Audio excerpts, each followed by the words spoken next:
আসসালামু আলাইকুম, সবাইকে স্বাগতম জানাচ্ছি নতুন আরেকটি রেসিপি দেখার জন্য।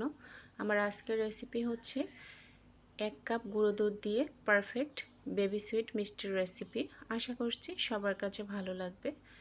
তো রেসিপিটির জন্য প্রথমে আমি এখানে 1 কাপ গুঁড়ো দুধ নিয়েছি। চেষ্টা করবেন অবশ্যই ফুল ক্রিম গুঁড়ো দুধটা নেওয়ার।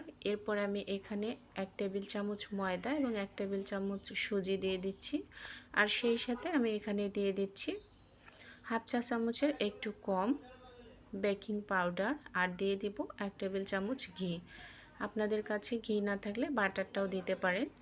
এই শুকনো উপকরণগুলো খুব ভালোভাবে হাত দিয়ে এভাবে মিশিয়ে নিতে হবে। এই মিশিয়ে নেওয়ার কাজটি 5-7 মিনিট ধরে করে নিতে হবে। তো আমার মেশানো হয়েছে, দেখে বুঝতে পারছেন। এরপর আমি এখানে হাফ চা চামচের মতো ভ্যানিলা এসেন্স দিয়ে দিব, যেহেতু আমি এখানে ডিম দিব, এজন্য যাতে ডিমের গন্ধ না থাকে।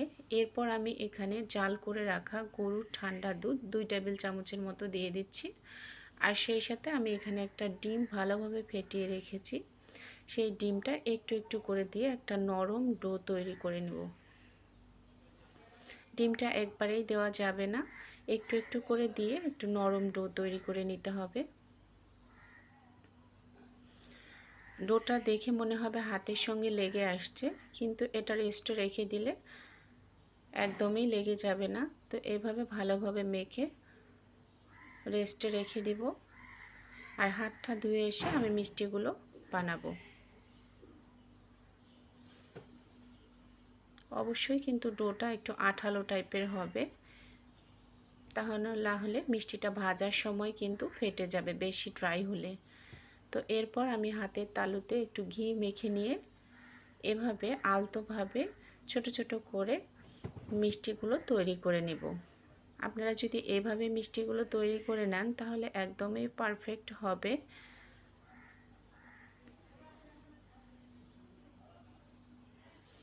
আলতো হাতে চেপে চেপে এভাবে মিষ্টিটা তৈরি করে নিতে হবে। মিষ্টির গায়ে যেন কোনো প্রকার ফাটল না থাকে সেদিকটা অবশ্যই খেয়াল রাখতে হবে। তো সবগুলো মিষ্টি আমার তৈরি করে নেওয়া হয়েছে, এখন আমি ভেজে নেব। তো ভেজে নেওয়ার জন্য আমি চুলার তেল দিয়েছি, তেলটা হালকা কুসুম গরম হয়েছে। এই অবস্থায় কিন্তু মিষ্টিগুলো দিয়ে দিতে হবে। বেশি গরম অবস্থায় দিলে মিষ্টিটা দ্রুত হয়ে যাবে, ভিতরটা কাঁচা থেকে যাবে। এজন্য তেল যখন হালকা গরম হবে তখনই দিতে হবে। এখন মিষ্টিটা আমি নেড়ে দেব না, একা একাই দেখবেন যে এভাবে ফুলে উঠবে। 10-15 মিনিটের মধ্যেই দেখবেন যে মিষ্টিটা ভাজা হয়েছে। এভাবে হালকা আঁচেই ভেজে নিতে হবে। তো আমি যেহেতু 3 কালারের মিষ্টি করব, তো কয়েক মিনিট ভেজে নেওয়ার পরে আমি সাদা কালারের কিছু মিষ্টি উঠিয়ে নিচ্ছি।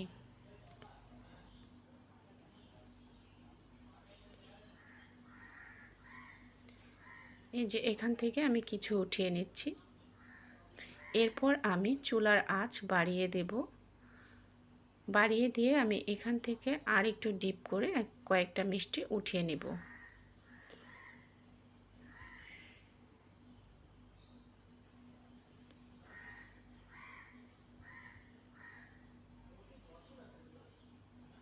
তো বাকি মিষ্টিগুলো আমি আর একটু ডিপ করে উঠিয়ে নিচ্ছি।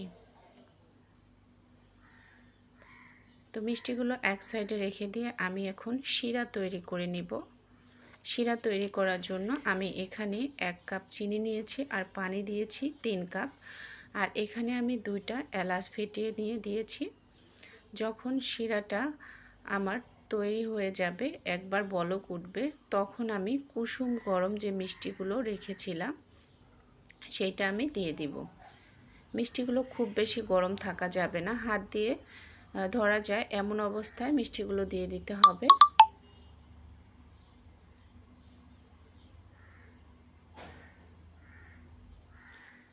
তো এখন আমি ঢাকনা দিয়ে ঢেকে 10 থেকে 15 মিনিট জাল করে নেব। আর ঢাকনার যে ছিদ্রটা আছে সেই ছিদ্রটাও আমি বন্ধ করে দিব।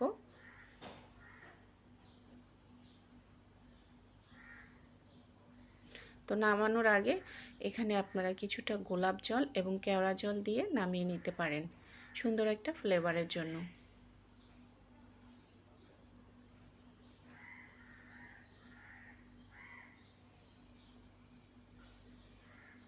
তো সবগুলো মিষ্টি আমার শিরায় ভিজেছে। এখন আমি এটা 2 ঘন্টার জন্য আমি রেখে দিয়েছিলাম। এখন আমি পরিবেশন করে নিব।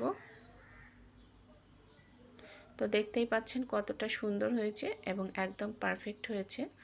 আপনারা যদি এই রেশিওতে এই মিষ্টিগুলো তৈরি করেন তাহলে একদম পারফেক্ট হবে। একটা আমি ভেঙে দেখাচ্ছি, দেখেন কতটা রসালো হয়েছে। আশা করছি আজকের রেসিপিটি ভালো লেগেছে। এতক্ষণ সাথে থাকার জন্য ধন্যবাদ।